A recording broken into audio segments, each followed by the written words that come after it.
Hi everyone, welcome to today's webinar, all about the very engaging topic of compliance.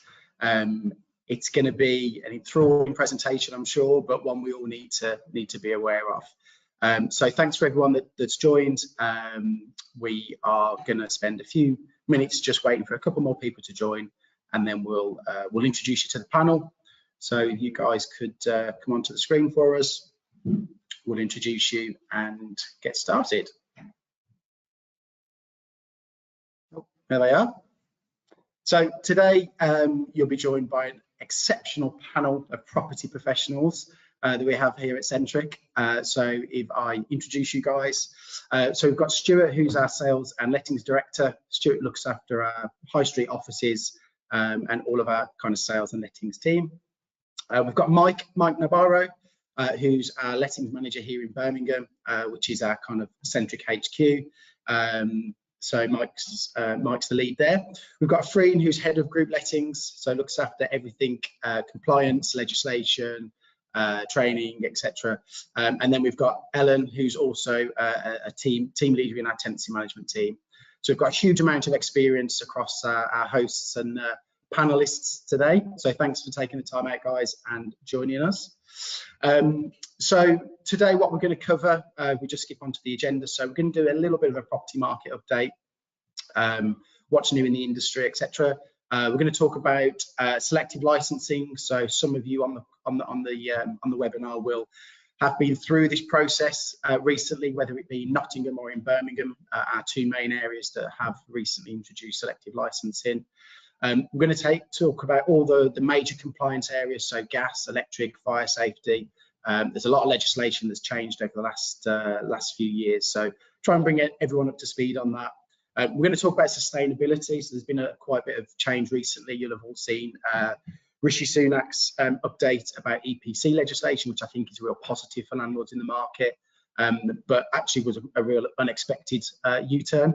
But one I think we're all very pleased with. But we'll talk about greener properties and sustainability of those properties and what tenants are looking for.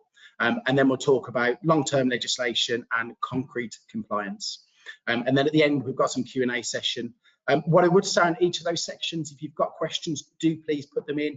We've got our glamorous assistants in Kelly and Rachel behind the scenes who will take those and present them to us at the end of each section. So please don't wait to the end if you've got any questions. But if you do, we've got a section at the end specifically for Q&A. Okay. So why is compliance important? Again, a lot of landlords what we find, particularly if they manage it themselves, can bury their head in the sand. But ultimately, there's a lot of fines out there available if you are non-compliant with some of this legislation. And for some really extreme cases, there's actually jail time that can be imposed. So they are really serious legislation matters, and ultimately we're talking about tenants' safety. The second thing is you want happy tenants in today's market. There's a lot of property out there for them to choose. There's a lot of competition. For private landlords, a lot of competition against big blue chip companies now that are producing build-to-rent developments. So for you to be able to keep up with those and entice tenants to come and live in what we call PRS, which is private rental sector, we need to make sure that you're compliant. We need to make sure that the tenants feel happy and safe in their property for themselves and or their families. So that's going to lead to future-proofing your property, making sure that it's operating efficiently, you get the right values for your property, and ultimately your tenants stay longer, which is a real important factor into ultimately managing an asset, which is a buy-to-let investment. So quickly then, a bit of a market update. There's been a lot of ups and downs over the last year, I would say, in the property market in the UK.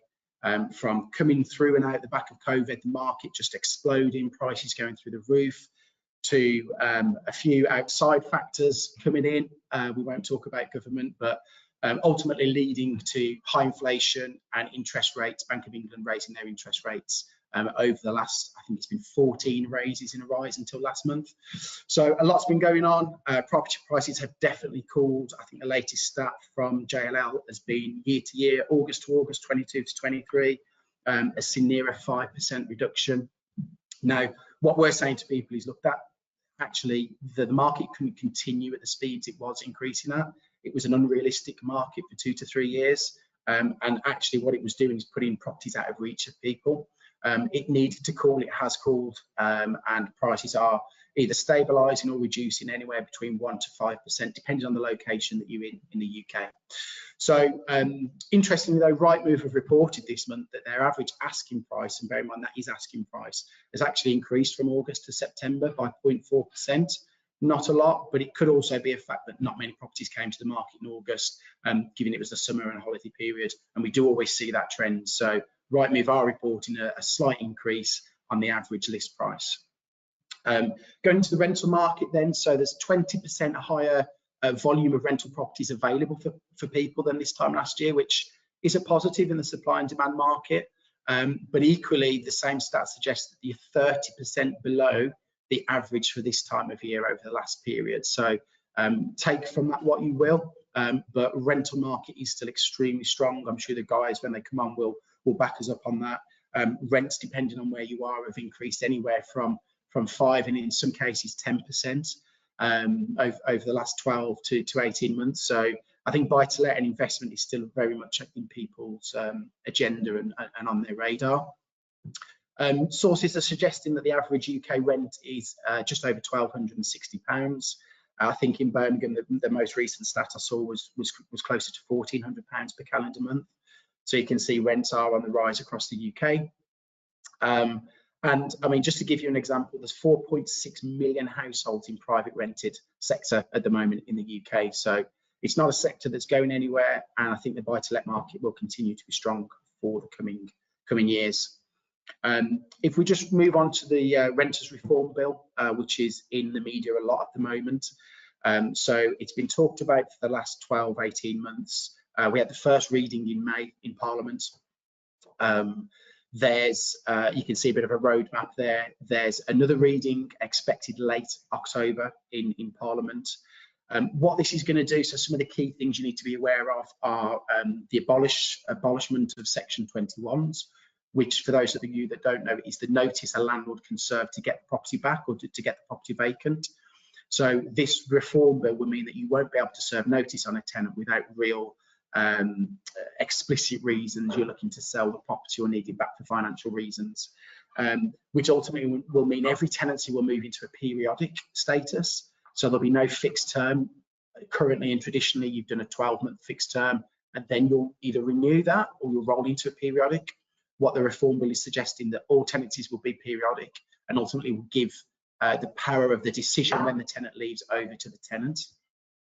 There will be stronger grounds for possession from the landlord's perspective, particularly with unruly tenants, so bad behaviour, rent arrears, etc. So some of that power will be increased for the landlord, which is a positive.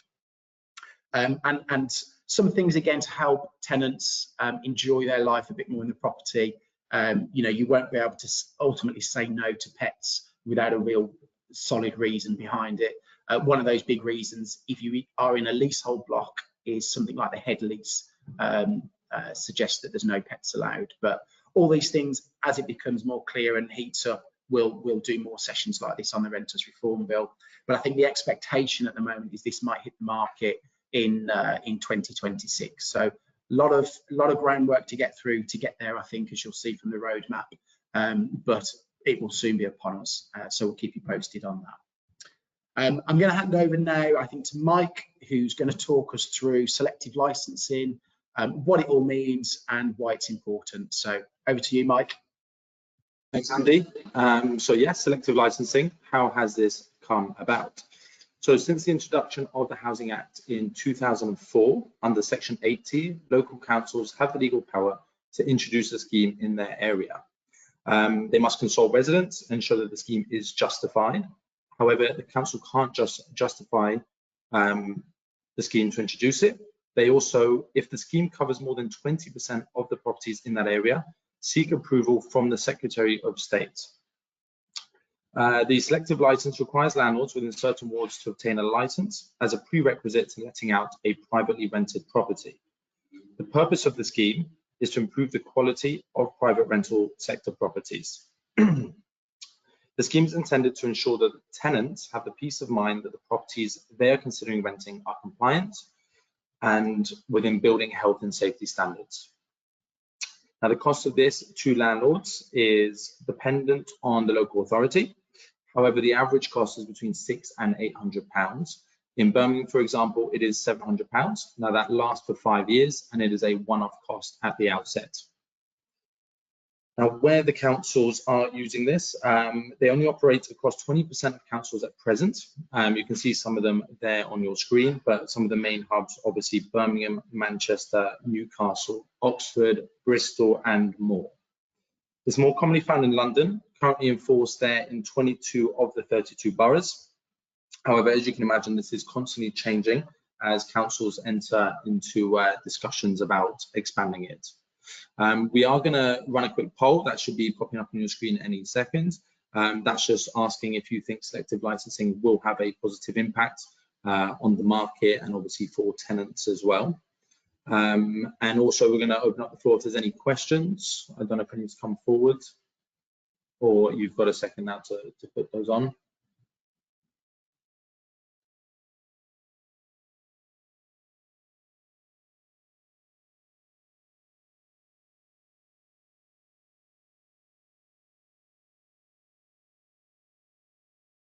Okay, interesting. And 77% believe no, the license won't have a positive impact.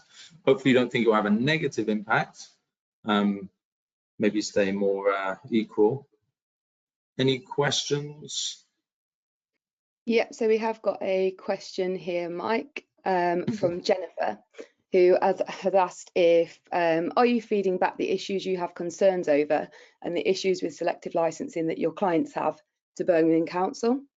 I'm talking about how the scheme has been implemented, is being run, and how they intend to deal with landlords who have not applied as the application date has now passed.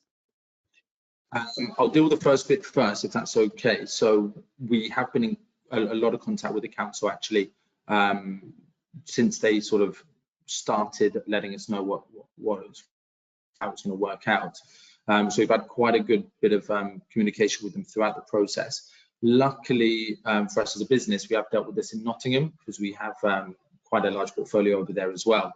So we've been able to use some of that to be able to tackle certain scenarios that come up. As a lot of landlords know, the situation with license has changed in what you need to do to get it and the timescales and things like this. So we've been able to deal with that side quite well. I didn't get the second part of the question though, sorry. Are we feeding back? Yes, so feeding back on how it's been implemented, how it's being run, and how it's kind of going to progress for those who haven't applied now that the application's passed. Okay, for those that haven't applied, I'm not 100% sure. Obviously, all of our landlords have applied unless they've got an exemption because they're selling the property. Otherwise, everyone we have on our books have applied. You know, the fines are quite grave with this, so our advice to all our landlords has been to apply as soon as possible. We will feed back to the council as the process goes on. As you can imagine, as the cut-off date was only in September, on September the 4th, there's around 50,000 properties that fall into this in Birmingham. So the council are probably going through the process of that at the moment, which will take some time. So until we see a little bit more, you know, them being passed and processed or not, we'll be able to feed back a little bit more. So at the moment, it's probably too early in the day to assess. Thanks, Mike. We've got another one here, which is actually along the lines of what you were just talking about. So Phoebe has asked, what is the average processing time on the licensing application? I've submitted the license in June, but haven't heard anything further from the council. I'm guessing that's a kind of expected. Yeah, I expected with the numbers involved. It's quite strange. We've had landlords who have, you know, we've put, you know, have a portfolio of say 10 and one comes back really quickly, then the others come through in a batch and then others don't. So who knows if they're doing it in alphabetical order or if it's just, it's definitely not first come, first served. So yeah, I can't advise Phoebe, I'm afraid. We just have to wait and see. But yeah, I think there's a bit of a delay there. Thank you. And then just a final one on selective licensing. So how long will my license last and when do I need to renew it? Okay, so the license lasts for 5 years. At the moment, the council haven't said they will be renewing it, but as we've just found in Nottingham, where the license, the first 5 years has just come to an end in August, they have, of course, renewed it, and everyone who has a letting property there has to renew that for another 5 years. So as you can imagine, I'm sure Birmingham will do the same, but at the moment, they haven't officially said that. So the initial license will now take you for a 5-year period, and then we'll reassess when that comes. Thanks, Mike. I think that's everything on selective licensing.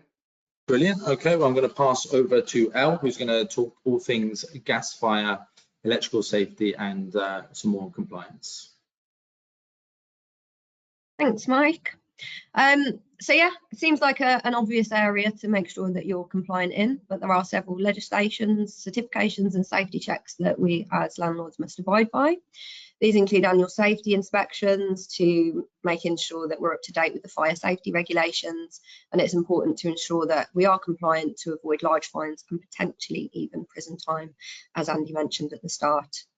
A gas safety inspection or certificate, it's a compulsory test that proves your gas supply and relevant appliances are safe. These are every 12 months by a registered engineer, they must be done, and we need to supply tenants with those 28 days of the renewal. With electrical certificates, so EICRs, that came into place on the 1st of April 2021. Which makes it a legal requirement to new and existing tenanted properties to assess the safety of the electrical installations throughout the property. It includes fuse boards, protective bonding, lighting, sockets throughout the property to make sure that they're all working and up to standard. All properties must have a satisfactory rating. If the report comes back unsatisfactory, there will be remedial works required in the form of C1, 2 and 3. And as it kind of explains itself, C1 obviously more urgent, and then as it goes on. The necessary works do need to be done within 28 days of the certificate coming back, which leads us then on to PAT testing. So although it's not currently a legal requirement, it is certainly good practice, and we do encourage it to be done, especially where landlords are supplying, for example, fridge freezers, washing machines, even down to smaller things such as kettles and bits like that. So then smoke and carbon monoxides, the amendment to previous regulations came into force 1st of October 2022, which requires landlords to provide a smoke alarm and carbon monoxide alarm on each storey of the building. Carbon monoxide needs to be in any room with a solid fuel burning appliance, for example, a log burning fire, if you've got the luxury. HMOs are slightly different, and they do require an added measure of providing smoke, fire alarms and fire extinguishers, but we won't go too much into that.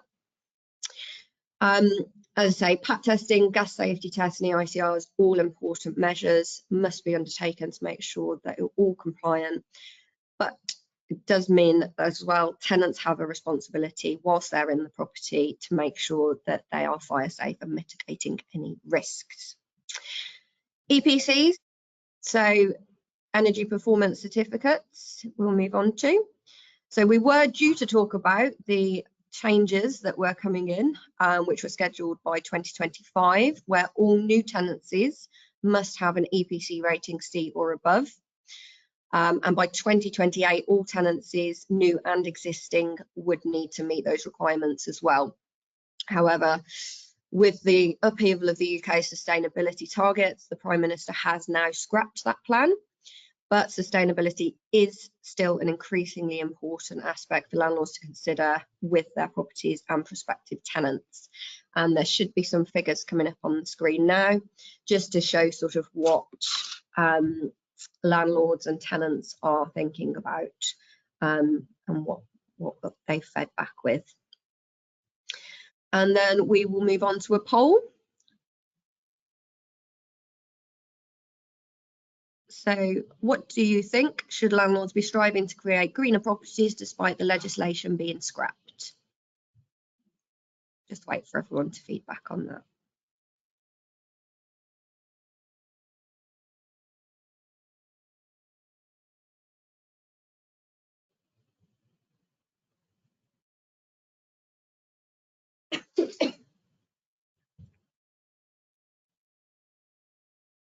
Brilliant. So yeah, I think it's a big thing within the UK and the world at the moment, obviously with sustainability and being more green. So yeah, that's good to hear. And then any questions on any of that? Yep, so we have got a couple of questions. Let me just get them open. So we have one here. Do you actually have to supply a cooker in a property as a standard, or is a landlord only legally required to supply a safe gas supply into the property in order for the tenant to attach their own appliance to? I do believe that you are required to provide a form of cooking. So we'd have to double check whether that is illegal, but I'm of the understanding that yes, you do have to provide a means of cooking for the tenants. Okay, thank you. And then we have another one here. If I have a gas appliance in my kitchen, do I need both a carbon monoxide detector and a fire alarm? Yes, so with any gas appliance, you will need a carbon monoxide alarm within the area of that, as well as a smoke alarm. Okay, and we have a question around the clarity on greener properties. So what are we classing as greener properties? So again, the EPCs will go back to, so anything C or above, making sure that the EICR is at a satisfactory rating and that any remedials are done. Big subject, you know, you can go into the installation of the property, making sure of that, but again, that is all covered within the EPC, and there are recommendations on those even if you are at a C level. So if you wanted to make your property greener, then you could go off those guidelines and recommendations as well to make it even greener. Well, thanks, Al. I think we're ready to move on. Lovely. Okay, and I'll pass along to Afreen, who will be going through concrete compliance and long-term regulations. Thank you.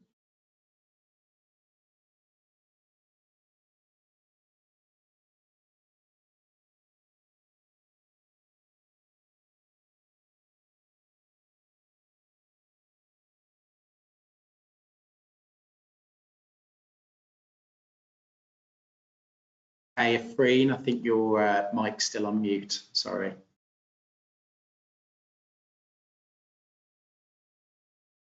Sorry, can you hear me now?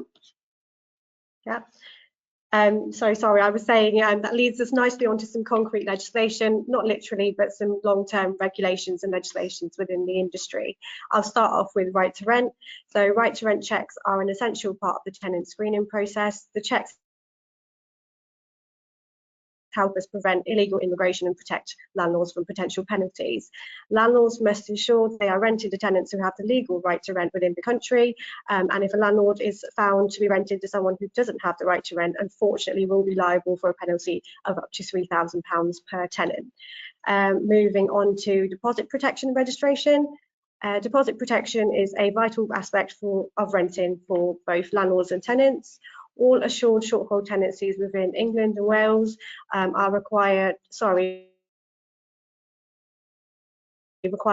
landlords by law to protect their tenants' deposits within a government approved deposit protection scheme. This ensures that a tenant's deposit is safeguarded throughout the tenancy period. We'll now shed some light on anti-money laundering requirements for landlords. Landlords have certain obligations under money laundering regulations. These regulations require landlords to identify and verify the identity of their tenants to prevent money laundering activities. By conducting due diligence checks and maintaining accurate records, landlords contribute to the prevention of financial crimes. Agents must also complete AML checks on landlords. Next, we'll move on to Legionnaires. So as a landlord, it's essential for landlords to understand their duties in regards to Legionnaire's disease prevention. Legionnaire's disease is a potentially fatal form of pneumonia caused by bacteria in the water systems. Landlords are responsible for conducting risk assessments and implementing the appropriate measures to minimise the risk of Legionella bacteria. And then we'll move on to the right to rent guide, another form of legislation within the industry. The how to rent guide serves as a valuable resource for landlords and tenants. It provides essential information about the rights and responsibilities of both parties during a tenancy. Landlords must provide their tenants with the most up-to-date version of the how to rent guide at the beginning of the tenancy. And then lastly, we'll move on to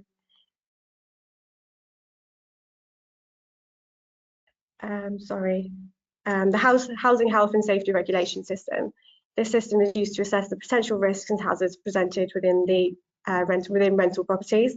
Landlords have a legal obligation to ensure that their properties meet the required HHSR standards, and they can do so by complying with the rating systems which are in place.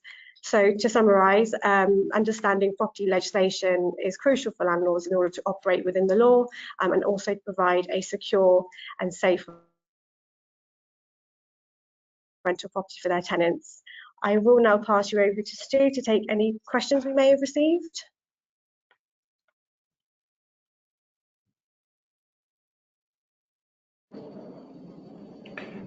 Thank you, Freen, appreciate that. I think as we can all see from the conversations that have gone on each slide, just how important compliance is.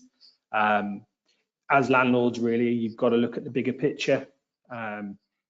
Compliance will ultimately help you avoid fines, help you avoid that potential jail time, which has been sort of bandied about, which is a real thing, but it also help keep your tenants happy and safe. And with tenants that are happy and safe, that will ultimately mean that you have no future potential issues and problems that might occur, causing you more money and distress as a landlord. The key really here is that what we're trying to do as a company is trying to avoid your void periods and ultimately maximize your return on your investments, which as landlords, that's ultimately what it's all about. So compliance, although it's a tricky subject and also quite a challenging subject, it just goes to show just how ultimately important it is to ensure that your homes are compliant and they're meeting the obligations and legislations that's in the UK today. What we'd like to do is open questions up. So if you have any questions, please use the chat features. If you'd like to fire any questions into me, that's absolutely fine. I'm happy to take those. Thanks, Stu. So we have got a couple here to run through. So first one, and obviously anyone on the panel who's ready to answer these, feel free to jump on. My building is undergoing cladding works. How will this impact me as a landlord? Yeah, it's very prevalent in today's market, especially with the Building Safety Act, which has been in place. The cladding works that have been ongoing now for the last 3 years plus, really, since Grenfell disaster. It is causing problems in the market, but more importantly, it's our obligation as agents to ensure that the tenants are aware of any cladding works that are to be done at a building. So, for example, if they aren't, there are no cladding works there, but then when they move in, there's scaffolding goes up, the building gets wrapped. Essentially, they have a complete change of standard of living, if you like. So it's really important that we're aware of that. And as a landlord, if you are self-managing, it's really important that you're also aware of your building. It can ultimately have an impact on your potential rent, and it might be something you want to look at as a landlord to discuss. But essentially, that it doesn't really change the ability to rent the property. It just changes the aspect of how that tenant's going to be sat in that home. Hope that answers that one. Yep, so we've got another one here on compliance bills. So I'm getting hit with compliance bills. Can I pass this on to my tenants? Good one. Ultimately, no, you can't pass any compliance bills on to a tenant. The only way that could happen is in the event the tenant actually damages anything to do with the building that would impact compliance. So if they were to change anything with the electrical board or damage anything to do with that, that would then mean you need to go in and do some further works. You can then evidence that that's been caused by tenant damage, and then obviously you could go down that route. I think that's my understanding. I'm happy to open it to the panelists if I'm not right there.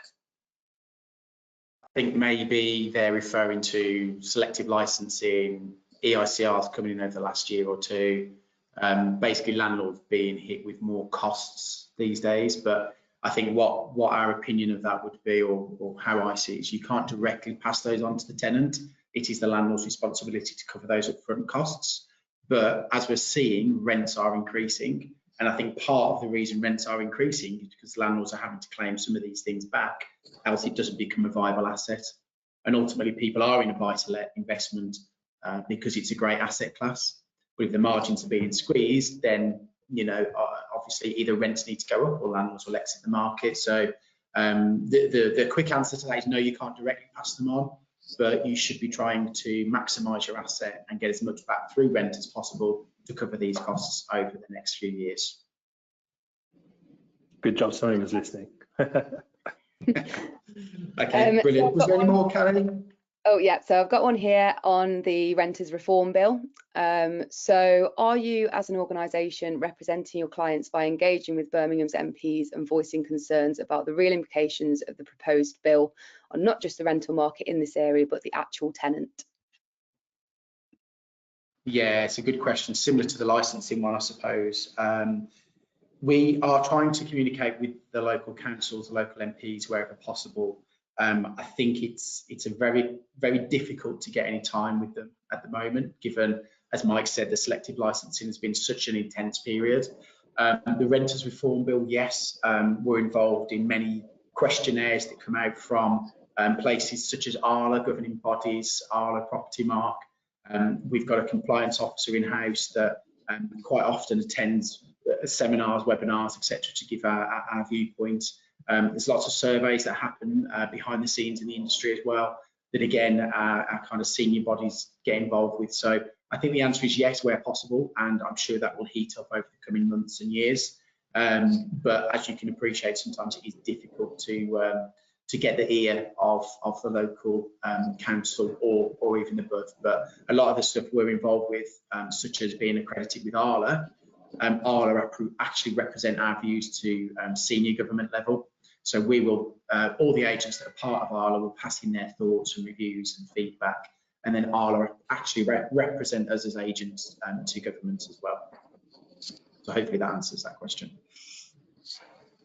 Thanks, Andy. And then we've got a final one here, again about the Renters Reform Bill. So what will happen if I have to move my tenants from an AST to a periodic tenancy when the Renters Reform Bill has passed? Yeah, you want to get on? Yeah, I think what will happen, again, none of this is concrete yet, but I think the government will realise that there are fixed term tenancies in play. So at some point they'll draw a line in the sand with a date and say, right, you now can't offer fixed terms, you'll offer periodics. And they'll let the clock run down on the fixed terms. So if you've got 3, 4, 10 months to run on fixed term, once the act comes in, they'll probably let that run down, and then you won't be able to renew into a new AST or a new fixed term. You'll just roll onto a periodic. So I would expect it to be a phased approach, one for new tenancies first, and then secondly for existing tenancies. They've done similar things with other legislation such as EICRs recently, EPCs, etc. So I would expect it to be a two-phase approach. But again, nothing's concrete from government, as it's still got a long roadmap to go before this is released. Yeah, the proposed date was the 1st of October 2024, I think, for that. And I think exactly that. Any new tenancy would go into a periodic. Anyone that's in an existing would roll through. And then obviously when they go to reapply for that property where they're wanting to stay in, would go on a periodic contract from there. Okay, good. Anything else coming, Kelly? I think that's all of them for today. Brilliant. Okay, guys. Well, thank you for everyone that's attended today. We really appreciate your time. Thank you to all of our amazing panelists and my colleagues. You've all done an amazing job, so thank you very much. Thank you to marketing team, Kelly and Rachel, for helping put this together. What we'll do now is we'll send this around to everybody that has or hasn't attended, so you've got a record of it.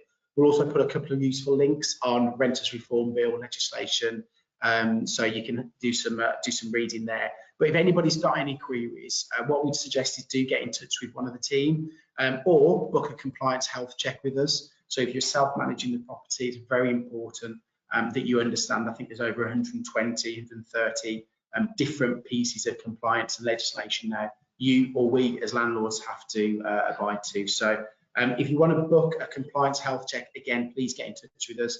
Either at the website's the easiest place, centric.co.uk, or if you've got direct contact with any of the offices, Nottingham, Solihull or Birmingham, then please get in touch with one of the guys there. So thank you everybody for attending, and yeah, hopefully you found that useful. Cheers, guys.